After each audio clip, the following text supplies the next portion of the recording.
Hello जी, अस्सलाम वालेकुम। कैसे हैं आप सब? उम्मीद करती हूँ सब ठीक होंगे, खैर आफियत के साथ होंगे। मैं भी एकदम ठीक हूँ। तो हमारी रेनी सुबह का आगाज़ हो चुका है। रात पता ही नहीं चला कि कब बारिश स्टार्ट हुई। जैसे ही पर्दा हटाया तो सुबह का मंज़र देखा, एकदम ऐसे बादलों से भरा हुआ आसमान और बारिश हल्की हल्की हो रही थी। तो खैर बस उसके बाद तो ये दोपहर का टाइम है, सीधा सुबह से दोपहर के टाइम 3:15 बजे का वक्त है और हम घर से निकल पड़े थे। कुछ काम के लिए जाना था, कुछ चीज़ें पिक करनी थी। तो खैर यहाँ साथ ही राइट साइड पे देखिए इतनी लंबी ट्रेन कि ये ख़त्म ही ना हो। तो मेरा वीडियो जो है इतना लंबा बन रहा था, लेकिन ये ट्रेन ख़त्म ही नहीं हो रही थी यहाँ पे। तो खैर बस ट्रेन को देखते, और ये अच्छा हुआ कि हम पहले ही उसके फाटक से निकल आए थे। तो अगर हम वहीं पे रुके होते और ये ट्रेन आ जाती तो फिर अच्छा खासा हमें 2-3 मिनट का टाइम तो लग ही जाता, या शायद 4-5 मिनट लगते कि इतनी लंबी ट्रेन जब गुज़रती है। तो खैर हमने वो तो छोड़ दी और अब आगे आ गए। यहाँ पे देखिए इतनी बड़ी गाड़ी भी नज़र आई, जैसे ट्रेन बड़ी तो इस तरह की गाड़ी भी बड़ी थी। खैर बस जहाँ हमने जाना था तो वहाँ पे ये एक छोटा सा रोड आता है। ये पार्ट हमेशा ऐसे ही जो है बिल्कुल कच्चा रास्ता है, इसको पता नहीं कब बनाएंगे। गाड़ी हिलते जुलते आगे बढ़ती है। तो बस वहाँ से सामान वगैरह पिक किया और वापस आ गए, और अब चलते हैं अपनी दूसरी मंजिल की तरफ। हमने सोचा चलो अपनी नंद के घर भी चलते हैं, उनका घर करीब ही था और काफ़ी टाइम से उनसे मिले नहीं थे, तो हम चले गए। वरना इससे पहले तो जब भी होता था वीकली ग्रॉसरी करने के बाद हम सीधा उन्हीं के घर जाया करते थे, लेकिन अब काफ़ी टाइम हो रहा है तो आना नहीं हुआ था। उनके घर गए तो देखा कि उनके नेबर्स ने उनकी बेसमेंट में कुछ काम चल रहा था काफ़ी टाइम से। तो अब पता चला कि उन्होंने वहाँ पे अपना कोई बुटीक जैसा बना रखा है, शॉप बनाई हुई है। तो पाकिस्तानी ड्रेसेस वगैरह वहाँ पे मिलते हैं शायद। तो खैर बस उनके घर गए, चाय वाय पी, काफ़ी देर बातें की, और बस फिर उसके बाद हम अपने घर की तरफ निकल आए। रास्ते से फ्यूल भी भरा। और ये क्लिप वैसे तो है सुबह के टाइम का, लेकिन मैंने कहा शुरू में चिकन को ऐड नहीं करती, ऐसा ना हो कि लोग चिकन को देखते ही भाग जाए, क्योंकि यहाँ पे जो है चिकन की खाल उतारी जा रही है। बेचारी चिकन के मैंने सारे कपड़े उतार दिए। यहाँ पे ऐसे जब अगर दूसरे स्टोर से लें तो हमें होल चिकन इसी तरह का स्किन के साथ मिलता है। पता नहीं लोगों को स्किन के साथ खाने में क्या मज़ा आता है, टेस्ट तो है ही नहीं स्किन का। बस खैर यहाँ पे चिकन के मैं सारी स्किन वगैरह उतार रही थी।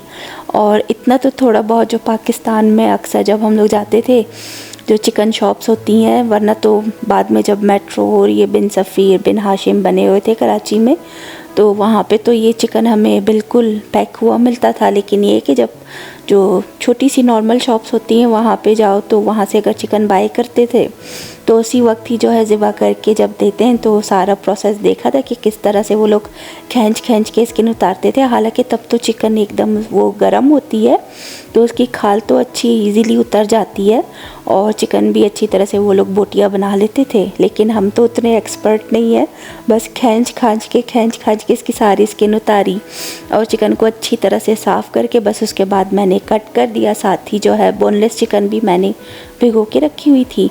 एक बड़े से बाउल में जो है पानी में नमक और थोड़ा सिरका डाल के मैंने उसको रख दिया था भिगो के। फिर ये चिकन के पीसेस भी कट करके मैंने सारे उस पानी में भिगो दिए, और कुछ देर के बाद जो है इन सारे चिकन को मैंने वॉश करके रख दिया। ड्राई हो गए तो फ्रीज़र में स्टोर कर दिया जिप लॉक्स में करके। खैर बस उसके बाद जो है मेरा ये सारा काम ख़त्म हो गया, और खाना तो हमारा बना हुआ था, शाम में खा लिया था। बस फिर उसके बाद जो है रात को मैंने पिज़्ज़ा बनाया बेटे के लिए। तो बाकी का प्रोसेस तो उतना रिकॉर्ड नहीं किया, एंड में बस याद आया कि चलो वीडियो बना लेती हूँ। आटा गूंद के उसका मैंने रख दिया था, उसकी डो नीट की थी तो अच्छे से राइज़ हो गई थी। साथ ही मेरे पास थोड़ा चिकन बना हुआ रखा था, प्याज और टमाटर की एक ग्रेवी जैसी भी थी। मिक्सचर था, ऐसे चॉप नहीं थे, बस छोटे छोटे स्लाइसेस थे प्याज और टमाटर के, तो थोड़ा सा वो था, वो मैंने ऐसे ही शामिल कर दिया। फिर मशरूम्स थे, शिमला मिर्च हो गई और प्याज, तो इन सबको मैंने अच्छी तरह से थोड़ी देर सौते कर लिया। कॉर्न भी थी तो उनका जो है मैंने उसमें थोड़ी सॉसेस वगैरह शामिल कर दी, थोड़े स्पाइसेस कर दिए, और चिकन और वो प्याज टमाटर का मिक्सचर शामिल करके टॉपिंग बना ली। साथ ही बस जो है शिमला मिर्च ऐसे चॉप कर दी अलग से कच्ची वाली, और थोड़ी प्याज भी चॉप कर दी थी छोटे ऐसे ज़्यादा बड़े भी स्लाइसेस नहीं किए थे और छोटे भी नहीं थे, चौकोर शेप में बस। उसके बाद मैंने पिज़्ज़ा की डो को नीट किया अच्छे से, एक बड़ी डो बनाई और रोटी जैसी बेल ली थी। फिर ट्रे पे रख के उसको जो है मैंने प्रिक किया और उसकी साइड्स वगैरह भी अच्छी तरह से शेप में बना ली। फिर साथ ही बारबेक्यू सॉस और केचप जो है मैंने पहले इस पर स्प्रेड कर दिया ब्रेड पे, ताकि ऐसे बारबेक्यू सॉस के साथ जो है अलग सा टेस्ट आ जाए, क्योंकि पिज़्ज़ा सॉस तो थी नहीं, बारबेक्यू सॉस और केचप से भी यही काम चल गया। फिर ऊपर से टॉपिंग डाल दी, साथ ही चीज़ डाल दिया, फिर शिमला मिर्च प्याज वगैरह डाल के ऊपर से थोड़ी और चीज़ डाल दी थी, एंड में थोड़ा ऑरिगेनो, और बस फिर जो है कुटी लाल मिर्च वो स्प्रेड कर दी। और अच्छी तरह से एग वॉश के साथ मैंने इसके साइड्स को कवर कर दिया था कि उस पर सारा एग वॉश लग जाए। और एक व्लॉगर है रूटीन विद रिदा, सऊदी अरब में शायद रहती हैं, और उनके व्लॉग्स भी बेहद अच्छे होते हैं। अगर मुझसे हो सका तो उनको मेंशन करूँगी मैं। तो उनके व्लॉग में देखा था वो अपने पिज़्ज़ा के ऐसे साइड्स पे जो है एग वॉश लगाती थी और उससे कलर बहुत अच्छा आता है। हालांकि मैंने ज़्यादा नहीं रखा, उतना कलर नहीं आया, लेकिन अच्छा ऐसे येलो सा कलर हो रहा था। थोड़ी देर और रखती तो शायद और भी ऐसे बिल्कुल गोल्डन ब्राउन सा कलर आ जाता। लेकिन खैर फिर भी मेरा पिज़्ज़ा बहुत अच्छा बना था, क्योंकि हर बार मुझसे डो या तो बहुत ही जो है ऐसे फ्लैट बनती है, एकदम से बिल्कुल पतली सी डो कड़क हो जाती है, या फिर इतनी मोटी डो बन जाती है कि बस पिज़्ज़ा जो है ना इतना मोटा सा बनता है। तो खैर इस बार तो बहुत ही अच्छा बना। और एक पेड़ा जब मैं बेलने लगी तो वो ट्रायंगल की शेप में बन गया, नेचुरली हो गया। तो मैंने कहा चलो ट्रायंगल पिज़्ज़ा बना लेती हूँ। तो मैंने उसकी डो जो है इसी तरह से नीट कर ली और वो एक बड़ी सी ब्रेड जो है ट्रायंगल शेप में बन गई। तो उस पर भी मैंने इसी तरह बारबेक्यू सॉस केचप वगैरह स्प्रेड किया, उसको मिक्स करके अच्छी तरह से ऊपर से बाकी की बची हुई टॉपिंग डाल दी, फिर चीज़ डाल दिया, शिमला मिर्च प्याज वगैरह सब हो गए, और कुटी लाल मिर्च ऑरिगेनो इस पर भी डाला, एग वॉश लगाया और इसको भी बेक कर दिया। 280 डिग्रीज़ पे मैंने ओवन को प्री हीट कर लिया था पहले से ही।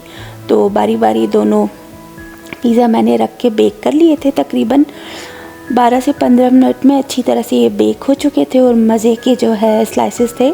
तो पहला वाला जो मैंने पिज़्ज़ा निकाला राउंड शेप में, वो तो इतना मज़े का था। उसको मैंने गरम गरम जब कट किया तो मुझसे रहा ही नहीं जा रहा था, और मैंने एक स्लाइस तो उसी वक्त लेके खा लिया, बाकी एक स्लाइस मैंने थोड़ा बाद में खाया था। लेकिन गरम गरम पिज़्ज़ा बेहद ही मज़े का लग रहा था और एकदम चीज़ीएस्ट यमी पिज़्ज़ा बना था। और मुझे यकीन नहीं आ रहा था कि मुझसे इतना अच्छा पिज़्ज़ा बन गया है, क्योंकि इससे पहले जितनी बार ट्राई किया है तो गड़बड़ी होती ही रहती है। लेकिन इस बार एकदम डो जो है बिल्कुल, इसकी ब्रेड बिल्कुल सॉफ्ट बनी थी, और ऊपर से जो टॉपिंग वगैरह थी वो भी मज़े की, और चीज़ भी ज़्यादा डाला था मैंने। तो एकदम बिल्कुल मज़े का पिज़्ज़ा बना था, जैसे बाहर के पिज़्ज़ा होते हैं। तो खैर मैंने कहा चलो आज तो मेरी वाह वाह हो गई, बस अच्छा पिज़्ज़ा बन गया। तो मैंने 1-2 स्लाइसेस खुद खाए, बाकी बेटे के लिए रख दिए पैक करके। तो खैर वो जब आया उसने खा लिए थे, और यहाँ पे मैं कट कर रही थी कि शेप अच्छी तरह से बन जाए। नेक्स्ट टाइम पिज़्ज़ा कटर तो लाजमी लूँगी, क्योंकि अब मुझे समझ आ गई है कि पिज़्ज़ा किस तरह बनता है। लेकिन मैं वैसे वाली परफेक्ट तो कुक नहीं हूँ। कभी मुझसे एक चीज़ बहुत ही अच्छी बनेगी, बहुत ज़्यादा अच्छी, और नेक्स्ट टाइम जब मैं वही चीज़ ट्राई करूँ तो वो एकदम से जो है उसका बेड़ा गर्क हो जाता है। तो मैं अनपरफेक्ट शेफ़ हूँ, तो कभी अच्छा कभी बुरा ऐसे ही खाना बनता रहता है। तो यहाँ पे देखिए एकदम चीज़ी सा पिज़्ज़ा स्लाइस मैं उसको पुल कर रही थी, और इतना मज़े का सॉफ्ट सा स्लाइस जो है निकल आया था। बस उसको ट्राई किया मैंने, वो उस वक्त निकल नहीं रहा था मुझसे, तो मैंने कहा चलो इस तरह से निकालती हूँ कि बाकी की टॉपिंग गिर ना जाए। तो खैर यहाँ पे देखिए एकदम से सॉफ्ट सी डो है उसकी ब्रेड बनी हुई, और चीज़ भी कितना ज़्यादा, टॉपिंग भी। तो खैर बस मेरा मज़े का पिज़्ज़ा तैयार हो चुका था और मैंने सही मज़े से खाया। बाकी नेक्स्ट डे भी अभी रखा हुआ है, तो अभी बेटे के लिए और भी रखा है, वो फिर से खाएगा। और यहाँ ट्रायंगल वाला भी पिज़्ज़ा बन चुका है अच्छी तरह से। तो खैर बस यही थी मेरी एक रूटीन जो मैंने आपके साथ शेयर की। तो उम्मीद करती हूँ पसंद करेंगे। अब मुझे इजाज़त दीजिए, अल्लाह हाफ़िज़।